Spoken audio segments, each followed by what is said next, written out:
는 국보급 배우로 불렸다. 스크린에 등장하는 순간마다 관객은 숨을 죽였고 그의 연기는 비평가들조차 감탄하게 만들었다.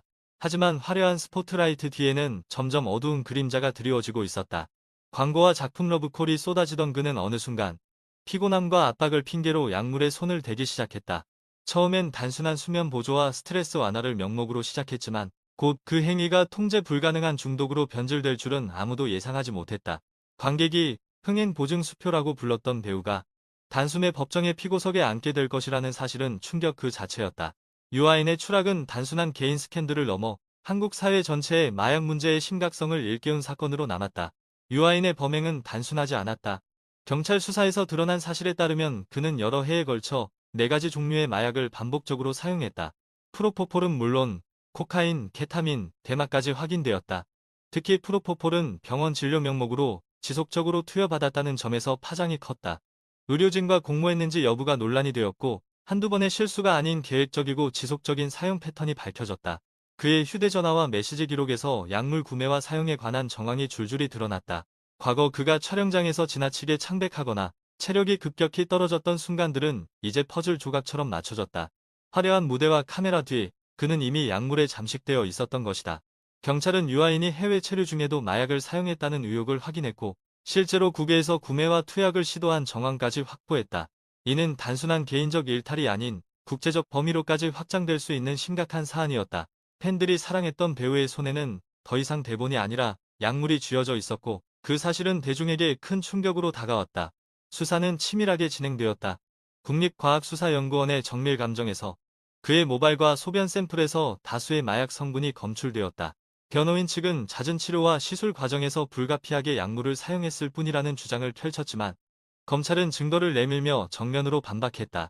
유아인은 실제로 정규 처방량을 훨씬 초과하는 빈도로 약물을 투여받았으며 그 과정에서 허위 진료 기록이 작성되었다는 점이 드러났다. 경찰은 그의 측근과 의료 관계자들을 불러 조사했고 일부는 배우의 요청을 거절하기 어려웠다며 진술을 남겼다. 언론은 연일 그의 마약 사용 경위를 집중 보도했고 여론은 크게 갈렸다. 팬들 중 일부는 그를 끝까지 지지했지만 다수는 배신감을 감추지 못했다. 국민 배우의 탈을 쓴 중독자라는 자극적인 헤드라인이 쏟아졌다. 또한 수사 과정에서 그가 해외 체류 중 특정 인물들과 접촉하며 마약을 구매한 정황이 포착되자 사건은 더욱 국제적인 관심을 끌었다. 검찰은 해외 공조 수사 가능성까지 언급하며 압박했다. 결국 그의 범죄는 단순한 개인 일탈이 아닌 연예계와 의료계를 동시에 뒤흔드는 중대 사건으로 확대되었다. 재판은 사회적 이목을 집중시켰다. 검찰은 반복적이고 계획적인 투약 사실, 그리고 의료 시스템을 악용한 점을 강조하며 실형을 구형했다. 변호인 측은 피고인이 이미 사회적으로 큰 타격을 입었으며 반성과 재활 의지가 강하다는 점을 호소했다. 법원은 최종적으로 징역 1년의 집행유예 2년을 선고했다. 또한 일정 기간 동안 보호 관찰과 치료 프로그램 이수를 명령했다. 판결이 내려지자 법정 안팎은 술렁였다. 실형을 피한 데 대한 논란과 함께 그가 다시 대중 앞에 설 수 있을지에 대한 회의가 이어졌다. 광고와 작품 계약은 이미 모두 해지되었고 제작사들은 수십억 원의 손해를 감수해야 했다. 이 사건은 단순히 한 배우의 추락으로 끝나지 않았다. 연예계 전반에 걸쳐 마약 클린 캠페인이 확산되었고 정부는 연예인과 의료계 간의 유착을 점검하기 시작했다. 한때 국보급 배우라 불리던 그는 이제 사회가 주목하는 반면교사가 되었고 그 이름은 영광과 오명을 동시에 떠올리게 만드는 상징으로 남았다. 박유천은 한때 아시아 전역을 흔든 아이돌 스타였다. TVXQ 시절 그는 팬덤의 절대적 지지를 받으며 무대 위에서 황제처럼 빛났다. 드라마와 영화에 진출하며 만능 엔터테이너로 불리던 그의 경력은 그야말로 승승장구였다. 그러나 화려한 조명 아래서 그가 감추고 있던 그림자는 결국 세상 밖으로 드러났다. 마약이라는 금단의 유혹이 그의 삶을 집어삼키면서 스타의 영광은 하루아침에 무너져 내렸다. 특히 그가 마약 혐의를 전면 부인하며 눈물의 기자회견까지 열었다가 곧바로 검찰 조사에서 양성 반응이 나오자 대중의 충격과 배신감은 극에 달했다.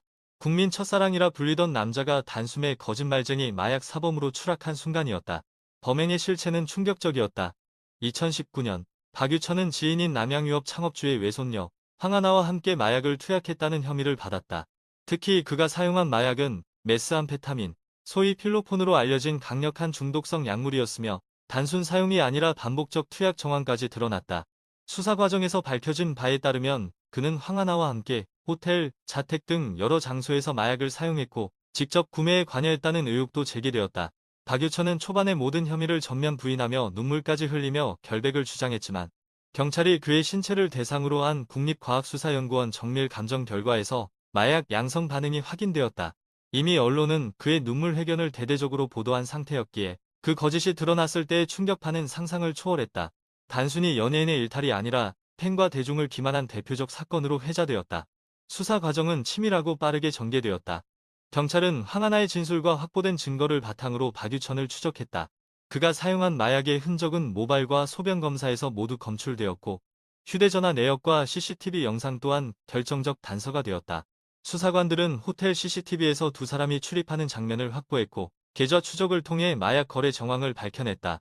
박유천 측 변호인은 마약을 한 적이 없으며 결백하다는 기존 입장을 고수했지만 검찰은 과학적 증거와 목격자 진술을 내세우며 방어 논리를 무너뜨렸다. 특히 황하나는 조사 과정에서 박유천이 마약을 함께 투약했다고 구체적으로 증언했고 이는 사건의 흐름을 돌이킬 수 없게 만들었다. 여론은 급속도로 악화되었고 팬덤 내에서도 그를 지지하는 목소리는 거의 사라졌다. 오히려 눈물로 대중을 속인 전례 없는 배신이라는 평가가 이어졌다. 연예계 전반에도 여파가 미쳤다. 그의 출연작은 줄줄이 방송과 상영이 중단되었고 광고주들은 손해배상 소송을 준비했다. 경찰은 그의 추가 투약 여부와 공급 경로까지 추적하며 사건을 확대했고 결국 박유천은 피의자 신분으로 구속 수사를 받게 되었다. 재판은 세간의 관심 속에 진행되었다. 검찰은 그의 반복적 투약, 구매 정황, 그리고 사건 초기에 대중을 속인 점을 들어 실형을 구형했다. 반면 변호인 측은 피고인이 이미 연예계에서 사실상 퇴출당했으며 반성과 재활 의지가 강하다는 점을 강조했다. 법원은 최종적으로 징역 10개월의 집행유예 2년을 선고했다. 또한 보호 관찰과 치료 강의를 병행하도록 명령했다. 판결 직후 법정 분위기는 냉혹했다.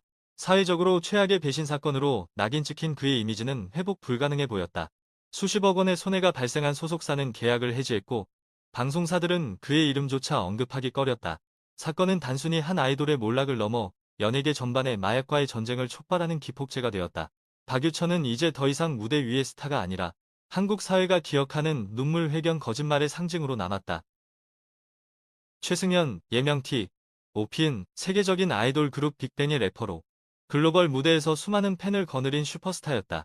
그는 독보적인 음색과 카리스마 넘치는 무대 매너로 사랑받았으며 연기와 패션에서도 두각을 나타내며 완벽한 아티스트라는 수식어를 얻었다. 그러나 2017년 그의 이름은 전혀 다른 맥락에서 헤드라인을 장식하게 된다. 국방의 의무를 수행하던 군 복무 중 대마초를 흡연한 사실이 드러났기 때문이다. 특히 그는 이미 사회적 모범을 보여야 할 위치에 있던 톱스타였기에 사건은 단순한 일탈을 넘어 사회적 충격으로 이어졌다. 세계가 주목한 스타가 하루아침에 마약 사범으로 낙인 찍히는 장면은 팬들에게 믿기 힘든 배신감을 안겼다. 범행의 실체는 은밀하게 진행되었다. 2016년 최승연은 서울 용산구 자택에서 연습생 출신 여성과 함께 대마초를 피운 것으로 밝혀졌다. 당시 그는 군 복무를 앞두고 있었고 소속사와의 약속 및 팬들의 기대 속에 스스로를 절제해야 할 위치에 있었다. 그러나 그는 개인적 스트레스와 불안감을 이유로 대마초에 손을 댔다. 흡연 방식은 전자담배 기기를 이용하거나 직접 말아 피우는 형태였으며 적어도 4차례 이상 투약한 정황이 드러났다. 특히 군 입대 직전에도 대마를 흡연했다는 사실은 국민적 공분을 샀다. 연습생 여성은 경찰 조사에서 최승연과의 흡연 사실을 구체적으로 진술했고 이 진술은 수사에 불을 붙였다. 그의 자택에서 발견된 흡연 도구와 사용 흔적은 결정적 증거로 작용했다. 무대 위에서 카리스마 넘치던 래퍼의 뒷모습은 결국 중독과 일탈이라는 어두운 실체와 마주하게 된 것이다. 수사는 철저하고 신속하게 이루어졌다. 경찰은 제보와 여성 연습생의 진술을 토대로 최승연을 소환했고 그의 모발과 소변을 국립과학수사연구원에 의뢰했다. 초기 조사에서 그는 혐의를 전면 부인했으나 정밀 검사 결과 일부에서 대마 성분이 검출되었다. 또한 경찰은 그의 휴대전화 기록과 메신저 대화 내용을 확보해 대마 구매 및 사용 정황을 구체적으로 드러냈다. 특히 연습생 여성은 최승연이 먼저 대마 흡연을 권유했다는 진술을 남겼고 이는 사건의 무게를 더했다. 수사가 진행되던 중 그는 군 복무 중 의식을 잃고 병원으로 이송되는 일이 발생했다. 당시 약물 과다 복용으로 인한 응급 상황이라는 보도가 나오면서 대중의 충격은 배가 되었다. 병상에 누워 의식을 잃은 채 발견된 슈퍼스타의 모습은 그동안 철옹성 같았던 이미지가 산산조각 났음을 보여주었다. 여론은 차갑게 돌아섰고 군 복무 중 나라를 지켜야 할 위치에서 오히려 불법 약물을 즐겼다는 비판이 쏟아졌다. 재판은 사회적 관심 속에 열렸다. 검찰은 그가 최소 4차례 이상 대마를 흡연했으며 군 복무 중 범행이 드러났다는 점을 중대하게 다뤘다. 변호인 측은 피고인이 깊이 반성하고 있으며 사회적으로도 이미 큰 타격을 입었다고 주장했다. 법원은 최종적으로 징역 10개월의 집행유예 2년을 선고했다. 이는 실형을 면했지만 스타로서의 명예는 이미 회복 불가능할 정도로 손상된 상태였다. 사건 이후 그는 군 복무에서 제외되었고 연예계 활동은 장기간 중단되었다. 수많은 광고 계약이 취소되고 팬덤 내에서도 그를 향한 지지와 비난이 극명히 갈렸다. TOP 사건은 한국 연예계에서 마약 문제의 심각성을 다시금 각인시켰으며 글로벌 스타조차 법과 사회적 도덕의 심판을 피할 수 없음을 보여주는 사례로 기록되었다. 김한빈, 예명비. 아이는 한때 K-팝의 미래라 불리던 인물이었다.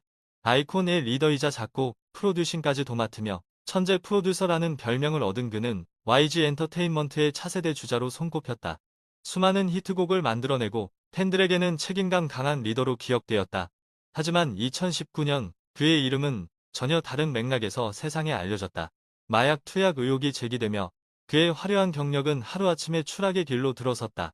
특히 YG 소속 아티스트라는 점, 그리고 그가 과거 롤모델처럼 불리던 이미지였다는 점에서 충격은 더 컸다. 대중은 믿기 힘든 배신감과 함께 아이돌 산업 전반에 대한 불신으로 눈을 돌리게 되었다. 범행의 발단은 2016년으로 거슬러 올라간다. 당시 그는 지인을 통해 LSD와 대마초를 구입하려 했던 정황이 드러났다. 경찰이 확보한 카카오톡 대화방에서 그는 구체적으로 강한 것, 환각 효과가 확실한 것을 구해달라는 취지의 메시지를 남겼다. 이 대화는 훗날 언론을 통해 공개되며 세간을 뒤흔들었다. 단순한 호기심 수준을 넘어 적극적으로 마약 구매를 시도하는 모습이었기 때문이다. 그는 실제로 LSD를 소량 구매했고 대마 역시 투약한 정황이 포착되었다. 당시에 함께 있던 지인은 경찰 조사에서 BI가 여러 차례 마약을 사용했다고 진술했으며 이는 사건의 결정적 실마리가 되었다. 한때 팬들에게 책임감 강한 리더로 보였던 청년이 사적으로는 마약을 찾고 있었다는 사실은 충격적이었다. YG 소속 아티스트라는 상징성 또한 사건의 파장을 크게 만들었다. 세계로 뻗어가는 K-팝의 얼굴 중 한 명이 마약에 연루되었다는 사실은 국제적 뉴스로도 번졌다. 수사는 복잡하게 전개되었다. 2016년 이미 해당 사건에 대한 진술이 경찰에 접수되었지만 당시에는 제대로 수사되지 않았다. 이후 2019년 국민권익위원회에 제보가 들어오면서 사건이 재점화되었다. 경찰은 과거 수사가 부실했음을 인정했고 검찰은 사건을 재조사하기 시작했다. 이 과정에서 YG 엔터테인먼트가 개입해 수사 무마를 시도했다는 의혹까지 제기되었다.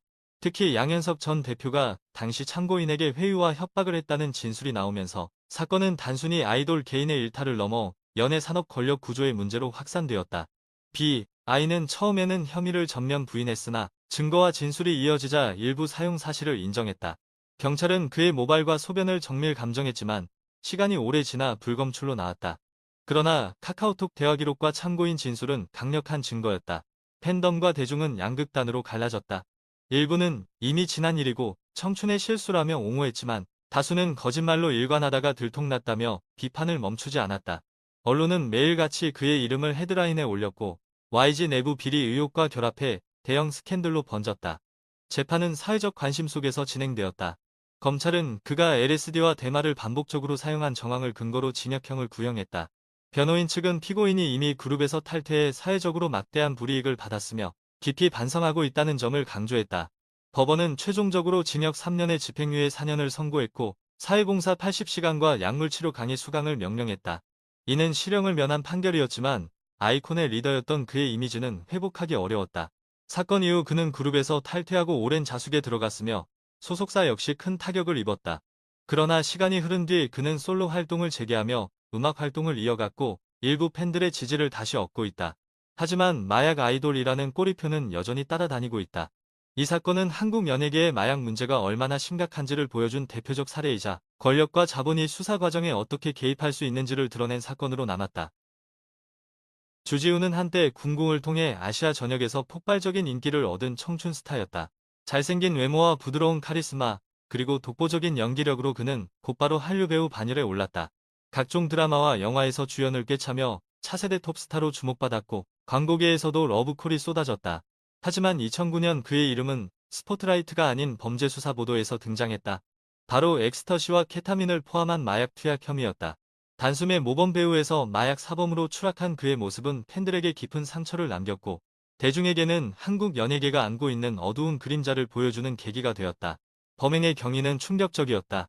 주지훈은 2008년에서 2009년 사이 지인과 함께 클럽과 자택 등지에서 엑스터시와 케타민을 투약한 혐의를 받았다.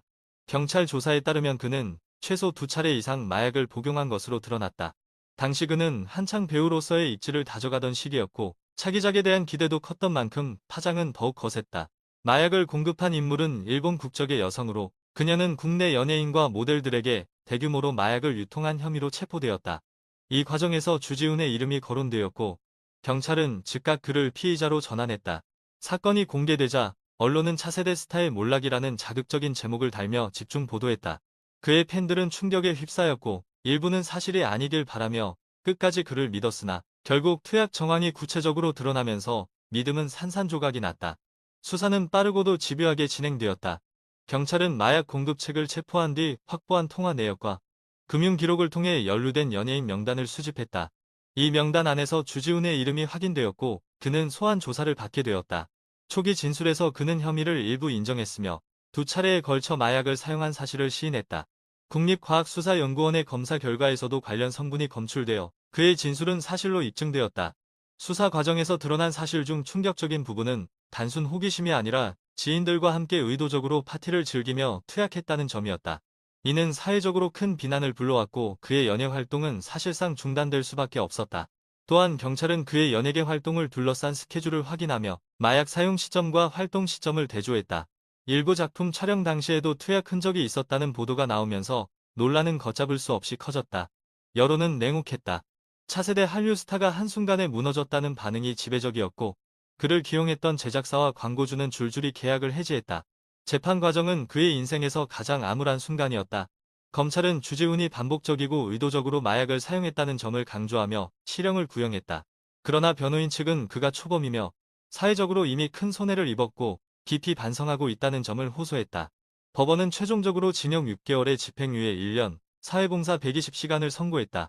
이 판결은 그가 실형을 피할 수 있는 기회를 제공했지만 대중의 신뢰는 이미 무너진 뒤였다. 사건 직후 그는 방송과 영화계에서 사실상 퇴출되었고 오랜 시간 자숙의 시간을 가졌다. 그러나 시간이 흐른 뒤 그는 꾸준한 반성과 연기력으로 다시금 업계에 복귀했다. 넷플릭스 드라마 킹덤에서의 인상적인 연기는 그의 재능이 여전히 살아있음을 증명했다. 하지만 그의 이름 앞에는 여전히 마약 파문이라는 꼬리표가 따라다니며 이 사건은 한국 연예계에서 스타들이 직면한 유혹과 추락의 위험을 상징하는 사례로 남았다. 하정우는 한국 영화계를 대표하는 흥행 배우로 국민 배우라는 별칭까지 얻으며 수많은 작품에서 관객을 사로잡았다. 신과 함께, 암살, 범죄와의 전쟁 등 수천만 관객을 동원한 영화의 주연으로 활약하며 흥행성과 연기력을 동시에 인정받았다. 그는 충무로에 신뢰할 수 있는 배우, 그리고 후배들에게 귀감이 되는 인물로 자리매김했다. 그러나 2020년 그의 이름은 전혀 예상치 못한 사건으로 세상에 알려졌다. 바로 의료시술 과정에서 프로포폴을 상습적으로 투약했다는 혐의였다. 대중은 충격에 휩싸였다. 단순히 영화 속 범죄자가 아니라 실제로 법의 심판대에 오르게 된 그의 모습은 아이러니하게 다가왔고 국민 배우조차 마약의 유혹을 피하지 못했다는 비판이 이어졌다. 범행의 실체는 병원을 통한 은밀한 방식으로 진행되었다. 하정우는 2019년 서울 강남의 한 성형외과에서 피부치료와 미용 시술을 받으면서 마취 목적을 넘어선 횟수와 용량으로 프로포폴을 투약받았다. 프로포폴은 원래 전신 마취에 사용되는 전문 의약품으로 반복적으로 맞을 경우 강한 의존성을 일으킨다. 그는 여러 차례에 걸쳐 자신의 이름이 아닌 지인의 인적사항을 빌려 진료 기록을 남기도록 했고 이를 통해 투약 사실을 은폐하려 했다. 실제로 병원 차트에는 다른 사람의 이름으로 예약이 잡혀 있었으며 약물이 투약된 기록 역시 허위로 작성되었다. 검찰 조사에 따르면 그는 최소 10회 이상 프로포폴을 과잉 투약받았고 단순히 치료 목적이라고 보기 어려운 수준이었다. 병원 관계자들은 그의 지시로 서류를 조작했다고 진술했고 이 과정은 치밀하게 계획된 은폐 행위로 드러났다. 대중은 그가 단순한 환자가 아니라 적극적으로 제도를 악용한 연예인으로 비쳤다. 수사 과정은 철저히 이루어졌다. 검찰은 국립과학수사연구원의 분석 결과와 병원의 진료 기록을 대조하며 수사에 착수했다. 특히 동일한 병원에서 반복적으로 같은 환자가 아닌 이름으로 프로포폴을 처방받은 정황은 명백한 위법 행위였다. 수사팀은 병원 관계자들을 소환해 조사했고 이들이 하정우의 지시였다는 진술을 확보하면서 사건은 일사천리로 진행되었다. 또한 하정우의 휴대전화 문자 기록과 메신저 대화에서 예약 내역과 투약 일정을 조율한 흔적이 발견되었고 이는 결정적 증거로 작용했다. 변호인 측은 초반에 피부 치료와 흉터 치료 목적이라고 주장했으나 검찰은 의료 목적을 넘어선 빈도와 허위 차트 작성 사실을 들어 반박했다. 여론은 갈라졌다. 일부는 배우라는 직업 특성상 외모 관리와 치료가 필요했을 것이라며 옹호했지만 다수는 국민 배우라면 더 신중해야 했다며 비판했다. 언론은 연일 그와 관련된 보도를 쏟아냈고 충무로 톱배우의 치명적 오점이라는 평가가 따라붙었다. 수사 막바지에는 해외 체류 기록과 병원 출입 내역까지 대조되며 그의 투약이 단발성이 아닌 체계적 행위임이 드러났다. 재판은 뜨거운 사회적 관심 속에 진행되었다.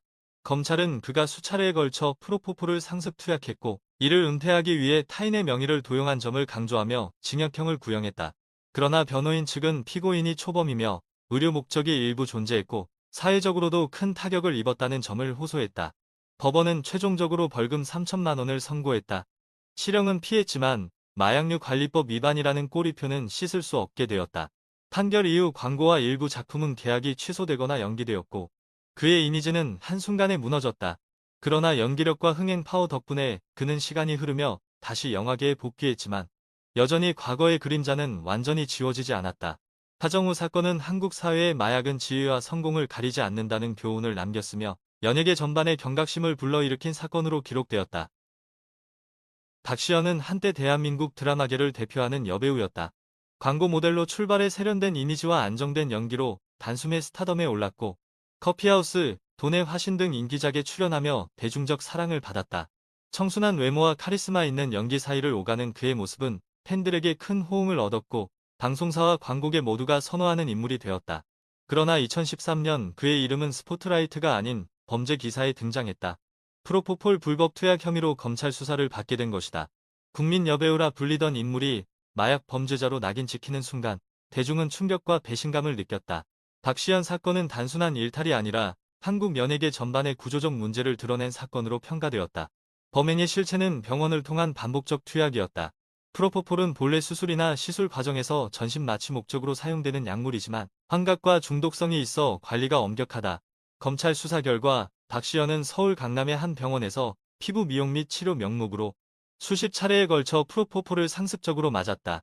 그는 단순한 치료 목적이라고 주장했지만 실제 투약 빈도와 용량은 의료 목적을 크게 벗어난 수준이었다. 특히 병원 차트에는 허위로 기록된 부분이 다수 발견되었고 이는 고의적 은폐의 정황으로 해석되었다. 언론 보도에 따르면 그는 다른 연예인들과 함께 동일한 병원을 이용하며 프로포폴을 맞았고 의료진은 유명인의 요구를 거절하지 못해 과잉 투약을 진행했다. 이 같은 행위는 단순히 한 배우의 문제가 아니라 연예인과 의료계 사이의 불법적 유착 구조를 드러낸 사례였다.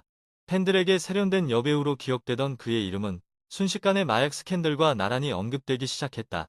수사 과정은 치밀하게 진행되었다. 검찰은 병원의 진료 기록을 압수수색하며 의혹을 본격적으로 추적했다. 그 결과 동일한 인물이 짧은 기간 내에 반복적으로 프로포폴을 투약받은 정황이 수십 건 확인되었다. 박시연은 소환 조사를 받았고 초기에는 치료 목적이었다고 주장했다. 그러나 병원 관계자들의 진술과 허위 차트 기록, 약물 사용량이 일치하면서 그의 주장은 설득력을 잃었다. 국립과학수사연구원의 감정 결과 또한 반복 투약 사실을 뒷받침했다. 검찰은 사건의 성격을 단순 개인 일탈이 아니라 유명인 특혜와 의료계의 구조적 문제로 규정했다. 언론은 연일 그의 이름을 헤드라인에 올리며 사건을 대서특필했다. 여론은 냉혹했다. 일부 팬들은 그를 끝까지 지지했지만 다수는 국민 여배우의 가면을 쓴 마약 사범이라며 비판했다. 연예계는 발칵 뒤집혔다. 광고주들은 즉시 계약을 해지했고 예정된 드라마 출연도 취소되었다. 그가 쌓아올린 이미지는 순식간에 붕괴되었다. 재판은 사회적 파장이 큰 만큼 관심을 모았다. 검찰은 피고인이 반복적으로 프로포폴을 투약했으며 의료 시스템을 악용해 불법을 은폐했다고 강조했다. 이에 따라 실형에 준하는 형량을 요구했다. 변호인 측은 박시연이 초범이며 일부는 실제 치료 목적이 있었고 사건 이후 깊이 반성하고 있다는 점을 호소했다. 법원은 최종적으로 징역 8개월의 집행유예 2년을 선고했다. 또한 사회봉사와 약물 치료 프로그램 이수를 명령했다. 판결은 실형을 피할 기회를 주었지만 배우로서의 명성과 신뢰는 이미 회복 불가능한 수준으로 무너졌다. 판결 이후 방송계는 그의 복귀를 사실상 차단했고 그는 오랜 자숙의 시간을 보낼 수밖에 없었다. 박시연 사건은 단순히 한 여배우의 몰락이 아니라 한국 사회 전반의 마약 문제의 심각성을 환기시키는 계기가 되었으며 대중은 이 사건을 통해 스타라 해도 법 앞에서는 예외가 없다는 냉혹한 교훈을 다시금 확인했다. 돈 스파이크, 본명 김민수는 한국 대중음악계에서 실력파 작곡가이자 프로듀서로 이름을 알렸다. 수많은 가수의 히트곡을 만들어내며 방송에도 활발히 출연했고 대중에게는 재치 있는 예능인이자 음악 천재로 인식되었다. 특히 그는 남다른 입담과 독창적인 음악 스타일로 사랑받았으며 음악 프로그램에서는 후배들을 이끄는 든든한 선배로 자리매김했다. 그러나 2022년 그의 이름은 충격적인 범죄 뉴스로 뒤덮였다. 바로 필로폰 대량 구매 및 투약 혐의로 체포된 것이다. 많은 사람들에게 친근하고 유쾌한 이미지로 각인되었던 그의 실체는 사실 수천 명이 동시에 투약할 수 있을 정도의 마약을 소지한 중범죄자였다. 이 사건은 음악계뿐 아니라 사회 전체에 커다란 충격을 안겼다. 범행의 구체적인 내용은 상상을 초월했다. 경찰은 그가 2021년부터 2022년 사이 여러 경로를 통해 필로폰을 수차례에 걸쳐 구입했으며 실제로 투약까지 했다는 사실을 밝혀냈다. 그의 소지품과 거주지에서는 무려 30지에 달하는 필로폰이 압수되었는데 이는 일반 성인 1만 회분 이상 투약 가능한 어마어마한 양이었다. 단순한 개인적 일탈 수준이 아니라 유통이나 판매와 연루되었을 가능성까지 의심케 했다. 실제로 그는 지인들과의 모임 자리에서 마약을 함께 사용했고 일부는 직접 투약을 권유한 정황도 드러났다. 연예계 인맥과의 연루 여부가 수사 과정에서 큰 관심을 끌었고 대중은 그가 오랫동안 예능 무대에서 보여주던 유쾌한 모습이 사실은 어둠을 감추기 위한 가면이었음을 깨닫고 배신감을 느꼈다. 그의 범행은 단순한 호기심이 아니라 반복적이고 조직적인 양상을 띠고 있었으며 이는 사건의 심각성을 한층 키웠다. 수사 과정은 전격적으로 이루어졌다. 경찰은 제보를 바탕으로 잠복 수사를 진행했고 서울 강남 일대에서 그가 마약을 사용한다는 정황을 포착했다. 이후 마약류 관리법 위반 혐의로 긴급 체포된 그는 곧바로 자택 압수수색을 당했고 이때 대량의 필로폰이 발견되었다. 국립과학수사연구원 감정 결과 그의 모발과 소변에서 마약 성분이 검출되었고 투약 사실이 명백히 입증되었다. 경찰은 추가로 그의 금융 기록과 통화 내역을 추적해 반복적인 마약 구매 정황을 밝혀냈다. 조사 과정에서 그는 초기의 혐의를 일부 부인하려 했으나 압도적인 증거 앞에서 결국 사용 사실을 인정했다. 여론은 그를 마약 중독자가 아닌 잠재적 유통책으로 규정하며 분노했다. 음악가의 탈을 쓴 범죄자라는 언론의 헤드라인은 사회적 충격을 반영했다. 또한 수사 결과 그가 연예계 지인들과 함께 투약한 정황이 드러나면서 혹시 또 다른 연예인이 연루된 것은 아닌지 의혹이 증폭되었다. 경찰은 그의 주변 인물들까지 수사망에 올렸지만 추가 연루자는 밝혀지지 않았다. 그럼에도 불구하고 돈 스파이크 사건은 연예계 전반을 마약 스캔들 의혹으로 몰아넣었고 연예계 마약 카르텔이라는 불명예스러운 단어까지 등장하게 만들었다. 재판은 사회적 파장을 고려해 엄중하게 진행되었다. 검찰은 피고인이 단순 투약을 넘어 대량의 필로폰을 소지하고 있었다는 점을 들어 실형을 구형했다. 방대한 양의 마약은 사회에 끼칠 수 있는 잠재적 위험이 크다고 강조했다. 변호인 측은 피고인이 이미 모든 혐의를 인정하고 있으며 재활 의지가 강하고 초범이라는 점을 감안해 선처를 호소했다. 그러나 법원은 범죄의 중대성을 간과할 수 없다고 판단했다. 결국 그는 징역 3년의 집행유예 없이 실형을 선고받았고 교도소에 수감되었다. 판결 직후 대중의 반응은 싸늘했다. 이제는 다시는 무대에 설 수 없다는 여론이 지배적이었으며 음악계도 사실상 그의 퇴출을 기정사실로 받아들였다. 사건은 단순히 한 뮤지션의 몰락으로 끝나지 않았다.